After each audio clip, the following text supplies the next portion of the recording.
Hi, I'm Dave Dinkel. I'm here with the 2-Minute Tips special series. The question on this series is, I'm afraid of door knocking.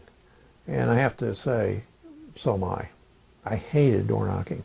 Two types of things can happen when you door knock. You can go through a neighborhood and door knock every door. I have scripts. I see the county is going to take your property for taxes. I can help. I see the bank is going to take your property. I can help. Whatever the little script is, it has to be short, 3 to 5 seconds, boom, and they're going to say to you, I solved the problem already. Or a series of other things that are objections to, I like you, but go away. I solved the problem already? Oh, I'm glad to know that, but in the public record it doesn't show that. So they may be going forward with a sale. I can help. And you have to do that a few times. If they say no every time, then you probably can't help them. But occasionally somebody will invite you in. Now, what do you do if they invite you in? If you're a woman, do not go in by yourself. I'm just telling you ahead of time. You're opening yourself up to who's behind that door and what are they going to do to me. Locally there's a guru guy that was a student of mine, and he has his students. He started his own program, so he has his students door knocking. And one of those students came in, and I didn't know it was him, but he said, I'm in another program, and they tell me that I have to do door knocking. And I said, whoa, a beautiful girl. And I said to her, how do you feel about it? She said, well, the neighborhoods I'm in are terrifying, are just scary. There's guys selling dope here. She said, I did it, but I'm terrified. I said, well, you shouldn't be doing it. There's better ways to get deals, and you should be able to target with the sorting system that we have, or buy a list, the specific people who need you for pre-foreclosures, tax deed pre-sales, so on and so forth, and go and see them. And she said, some people invited me in their homes, and I was just too afraid to go in. I said, good, I'm glad you didn't. You may not be here. So long and short of the story is, a long time ago, somebody asked me from the audience a question, if they were going to go to another city, dropped in by parachute, and they didn't know what city it was, what would you do to get a deal as fast as you can? And my response typically was, I'd go door knocking, because we did it. Now, one of the things we did, I said to you somewhere in a previous video, we rehabbed for 25 years. When we got a house that we closed on, we immediately did a couple of things. First of all, we'd green up the grass. There's a fertilizer called Green Up. And then Nan would go literally door to door through the neighborhood, knock on the door and say, hi, we just bought that run down dilapidated piece of stuff down the street, increasing your property, whatever she actually said. But the bottom line was, we're looking for another home in the neighborhood that we can rehab. Do you know of anybody that needs to sell? Needs to sell, home to rehab. So it needs work, they need to sell it. And if you looked up and down the street, there was plenty of for sale signs. Those are not the ones that people referred us to. They would refer us to people that had a blue tarp. That woman needs to sell because of this and because of that. So we kind of had a lead in. And almost always, when we rehabbed in a neighborhood, we had at least one other house within walking distance of where we were. And it made it convenient to do 2 rehabs at the same time, or wholesale. I'll tell you what happened to us so you understand. And looking back at our career, we averaged about $53,000 net profit on the properties that we rehabbed, after all costs and expenses. And they were, I'm going to say, mostly in the $150,000 to $250,000 range. Didn't do high-end stuff at all. Just didn't do it. However, as I looked back one day with Nan, I had 3 construction crews running in 3 counties. And when the smoke cleared, after paying for everything and not realizing how much liability I had, never got sued, but I was very lucky. Nobody fell off the roof. Nobody cut their hand off, as happened to some other investors. They didn't use contractors. They didn't pull permits. They were shut down, all kinds of stuff. Looking back, we were making about $12,500 to $15,000 on each property, but we didn't do anything, didn't do any of the work. We'd go out there.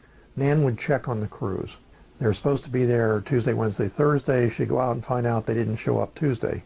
Now, we were paying this for labor, and we were splitting the deals with the contractor. What a deal. The better he did, the faster he did it, the more money he made, right? We didn't have anything to do. However, what wound up happening is the crews didn't show up, but they charged us for the labor. They would steal materials to build their own house, because we gave them a gift card at Home Depot, for example. Instead of going to Home Depot every time with them and going through all that stuff, nowadays you can call in the pro department, order the stuff yourself, pay for it, At that time, we just gave them a gift card. So what they used the gift card for? They used it for buying extra doors for their house, all kinds of stuff. So the bottom line on the whole thing was we said, no, $15,000 isn't bad, but I think we can do better. I had always done the electrical in the houses that we worked on. I had done the plumbing. Nan and I together did the floor coverings, tiles, clear wood. We did the painting together.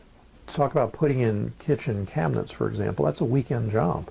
I mean, it's not that hard. What about tile or granite countertops? We didn't use solid granite. What we used is granite 12 by 12 inch squares with a bullnose that matched. We could put the entire surface in and the backsplash in one weekend, and it cost us roughly somewhere around $5 to $8 a square foot. What does it cost for granite?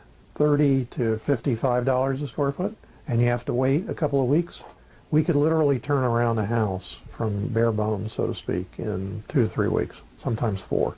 Oftentimes we'd be working on 3 to 5 houses. But in the interim, I had prospecting, advertising campaigns, bandit signs, the usual stuff going on, and I would get phone calls, and people would say, I want to sell my house. So we would drop what we were doing, literally, and clean up if we had to, and run over there and make a presentation, put it under contract, and then put it out to a very small buyers list. But these guys were buyers and rehabbers. And we were winding up selling and making $36,000 average profit on the wholesale deals. We never touched other than to go inside. 56, 53, 36. We'll do 2 wholesales, stop the rehab. And we stopped. Stopped doing the rehab altogether. Started doing wholesaling. And then we retired in the end of 2006. Near the end, I said to Nan, look, some of these houses that we're seeing for sale, we've bought and sold before. Twice, and all they've done is gone up in price from $60,000 to $300,000. The neighborhood hasn't changed. The only thing that's changed is the way these guys can get financing. They're paying $600 a month the first 6 months on a $300,000 mortgage, and the next month it's $1,200, and then somewhere within 2 years, $3,000 a month. They don't make $3,000 a month. I said something's going to happen. Now, honestly, I didn't expect it to drop in half as it did. But we sold everything, and we retired, second time. And then in 2008, I was asked to come back into the business by a local club that was trying to sell and couldn't sell. So I said to them, I will not buy the club, but I will partner with you and bring the club back, because historically clubs make their money not from memberships, corporate or individual memberships, but from selling products. They have national speakers come in. And up until that time, pre-2008, national speakers would come in and they could sell $100,000 worth of stuff in a weekend, and the same buyers came back. But as soon as the market started to go down, no one came. So instead of having 400 or 500 people in a meeting, 50 was a good number. At any rate, I changed the structure of how the club operated, specifically to give information, not to give sales pitches. And within a year, we were the #1 club in Florida, which is saying a lot because the Orlando club has always been huge. The bottom line, door knocking. Drop into another city, what's the fastest and best way to get a deal? Well, it's still door knocking if you want to take chances and be in neighborhoods and things like that. But the second thing I would look at is driving for dollars. Now, when you say that, man, I know driving for dollars, I'm going to go do that. You're going to do level #1. There are 3 levels in driving for dollars. Level 2 and level 3 are not well known at all. And I devised level 2, frankly. Since I was driving for dollars, I said, how can I up this?